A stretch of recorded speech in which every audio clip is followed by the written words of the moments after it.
क्या आप भी बलि देते हैं? बलि प्रथा को अच्छा मानते हैं? एक पंडित जी थे तो पंडित, लेकिन जब तक वो बलि नहीं देते थे उनको संतुष्टि नहीं मिलती थी। उन्हें ऐसा लगता था कि मेरी पूजा संपन्न नहीं हुई है। इसीलिए प्रतिदिन कर्मकांड को मानने वाले पंडित जी प्रतिदिन पूजा के आखिरी में भगवान को बलि देते थे। इससे यमराज प्रकट हो गए। किसी प्राणी की हत्या करके क्या हम भगवान को प्रसन्न कर सकते हैं? आजकल आप अक्सर देखते हैं कि लोग मन्नतें मांग लेते हैं कि मैया रानी हमें ये चीज दे दो तो हम आपको बलि देंगे, और संजोग बस ऐसा होता है कि उनकी इच्छाएं पूर्ण हो जाती है तो वो सोचते हैं कि हमारी इच्छाएं तो पूर्ण हो गई तो हम मैया रानी को बलि देंगे। क्या अगर हम बलि नहीं देंगे तो मैया रानी हमारी वो इच्छाएं वापस ले लेंगे? क्या ये सही है? क्या भगवान को बलि देना सही है या गलत? हमें कमेंट करके जरूर बताइएगा। और चैनल को अभी तक आपने सब्सक्राइब नहीं किया तो प्लीज चैनल को सब्सक्राइब कर लीजिएगा। वीडियो को अपने दोस्तों के साथ शेयर जरूर कीजिएगा ताकि उनको भी पता चले कि क्या बलि देना सही है, उचित है या अनुचित है। आइए, एक पंडित जी थे और जब तक वो भगवान को बलि नहीं देते थे पूजा उनकी संपन्न नहीं होती थी। यमराज प्रकट होकर के और उनको क्या बताते हैं कि क्या बलि देना सही है या गलत। तो इस कथा के माध्यम से श्रवण करते हैं। कथा को एंड तक जरूर श्रवण कीजिएगा और आपको कैसा लगा हमें कमेंट करके जरूर बताइएगा। तो राधे राधे, वैष्णव परिवार भक्ति रस में आपका बहुत बहुत स्वागत है। एक पंडित जी थे, वो प्रतिदिन भगवान के नियम पूर्वक से पूजा करते थे, लेकिन वो कर्म कांड को मानते थे। और कर्म कांड में ऐसा होता है कि जब तक हम बलि नहीं दे पूजा संपन्न नहीं होती है। ऐसा सुनते सुनते ये प्रथा बन जाती है, जबकि ये सही नहीं है। बलि प्रथा स्टार्टिंग से सही नहीं है। कहीं भी नहीं लिखा गया है कि जीव की हत्या करने से भगवान प्रसन्न होते हैं और हमें मनवांछित फल प्रदान करते हैं। ऐसा कहीं भी नहीं। अगर है तो आप हमें कमेंट करके जरूर बताएंगे और प्रूव करेंगे। प्लीज आपसे रिक्वेस्ट है। तो वो पंडित जी थे तो गरीब, उनके पास इतना साधन नहीं था, लेकिन वो मानसिक पूजा करते थे। मानसिक रूप से सभी चीज भगवान को अर्पण करते थे। जो भी उनके पास अवेलेबल सामग्री होती थी उनसे भी पूजा करते थे। लेकिन जब बलि देने की बात आती थी तो आपने अक्सर सुना है कि कुम्हड़े की बलि देना एक पशु की बलि के बराबर होता है। तो वो पंडित जी खेतों में से कुम्हड़ा उठा कर ले आते और उसी को तिलक वगैरह लगा करके, जिस तरीके से अच्छा चावल छीट करके बलि दी जाती है उस तरीके से वो बलि पूर्ण करते थे तो उनकी पूजा संपन्न होती थी, ऐसा वो मानते थे। भगवान की जब पूजा सब कुछ करते थे वो, इस वजह से बहुत सारे पुण्य भी अर्जित कर लिए थे। उनकी पत्नी बहुत सुशीला थी, बहुत साध्वी थी, भगवान के भजन कीर्तन में लगी रहती थी। उनको पति के पूजा पाठ करना तो बहुत अच्छा लगता था, लेकिन बलि देना बिल्कुल पसंद नहीं था। उनकी पत्नी को भी पसंद नहीं था, लेकिन क्या करे, पतिव्रता थी और अपने पति के खिलाफ नहीं जा सकती थी। इसलिए पति जो कहते वो करती थी और उनके पूजा में सहयोग करती थी। बलि देने में भी सहयोग करती थी, लेकिन बेमन से करती थी, उसका मन नहीं होता। इसी प्रकार बहुत समय व्यतीत हो गया। बलि देते देते इतना उन्होंने पाप और पुण्य दोनों चीज उन्होंने अर्जित कर लिया। ऐसा देखते देखते जो भी हम जप करते हैं, पूजा पाठ करते हैं, सच्चे मन से करते हैं, वो हमारी जमा पूंजी होती है, वो भगवान के पास लिखा जाता है। यमराज जी ये सब देख रहे थे कि है तो ये पंडित, लेकिन बलि दे रहा है और बलि देने से जितना ये पुण्य करता है उससे ज्यादा ये पाप का भागीदार हो जाता है। भगवान जब भक्त पथ से भटकने लगता है तो भगवान जरूर अपने भक्त को कोई ना कोई रास्ता जरूर दिखाते हैं। कुछ न कुछ ऐसा माहौल क्रिएट कर देते हैं जिससे उसे ज्ञान की प्राप्ति हो जाती है कि नहीं, ये भगवान कह रहे हैं कि तुम ऐसा मत करो। बहुत भक्त बहुत जल्दी समझ जाते हैं और बहुत भक्तों को टाइम लगता है इसे समझने में। ऐसा ही पंडित जी के साथ हुआ।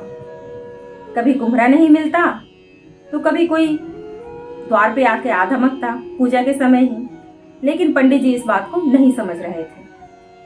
भगवान ने बहुत सारे क्लू दिए, लेकिन पंडित जी नहीं समझे और बलि देने की प्रथा कंटिन्यू रखी, क्योंकि उनके दिमाग में बैठा हुआ था कि अगर मैं बलि नहीं दूंगा तो भगवान मुझसे रुष्ट हो जाएंगे। ऐसा सोच करके वो बलि देते थे। भक्त को कष्ट में देख करके भगवान ने एक योजना बनाई और यमराज जी को भेजे, जाओ उसे ज्ञान सिखा करके आओ। यमराज जी जब पंडित जी पूजा करने के लिए आयोजन कर रहे थे, तैयारी कर रहे थे, तो यमराज जी एक मृग का रूप धारण करके पंडित जी के पास जाते हैं। ऐसा ही पंडित जी के साथ हुआ। कभी कुम्हरा नहीं मिलता तो कभी कोई द्वार पे आके आधमकता पूजा के समय ही, लेकिन पंडित जी इस बात को नहीं समझ रहे थे। भगवान ने बहुत सारे क्लू दिए, लेकिन पंडित जी नहीं समझे और बलि देने की प्रथा कंटिन्यू रखी, क्योंकि उनके दिमाग में बैठा हुआ था कि अगर मैं बलि नहीं दूंगा तो भगवान मुझसे रुष्ट हो जाएंगे। ऐसा सोच करके वो बलि देते थे। भक्त को कष्ट में देख करके भगवान ने एक योजना बनाई और यमराज जी को भेजे, जाओ उसे ज्ञान सिखा करके आओ। यमराज जी जब पंडित जी पूजा करने के लिए आयोजन कर रहे थे, तैयारी कर रहे थे, तो यमराज जी एक मृग का रूप धारण करके पंडित जी के पास जाते हैं।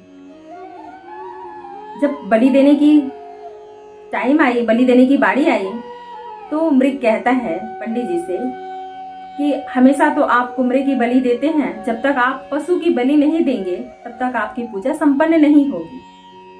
अब पंडित जी असमंजस में पड़ जाते हैं, क्योंकि उनके पास साधन नहीं था, इसलिए वो पशु की बलि नहीं देते थे।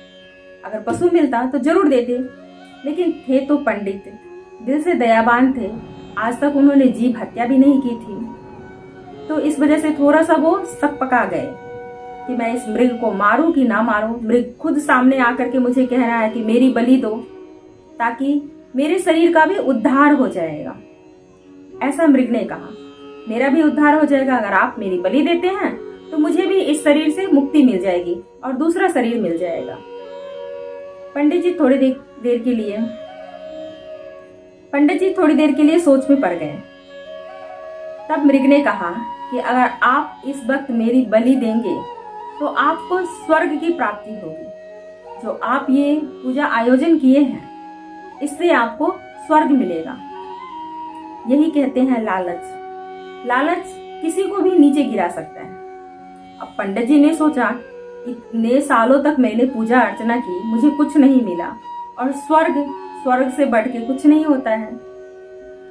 इस लालच में पंडित जी उस मृग को काटने के लिए अपने सामने ले आए।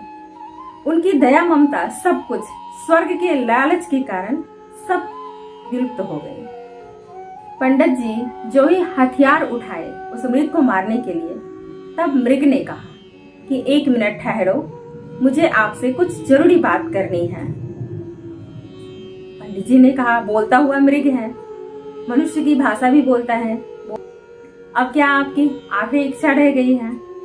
तब मृग कहता है कि पंडित जी एक बात बताइए, आपने शास्त्र पढ़ा हुआ है, शास्त्र में कहते हैं कि सभी जीव के अंदर भगवान का वास होता है, हर एक प्राणी में भगवान का वास है।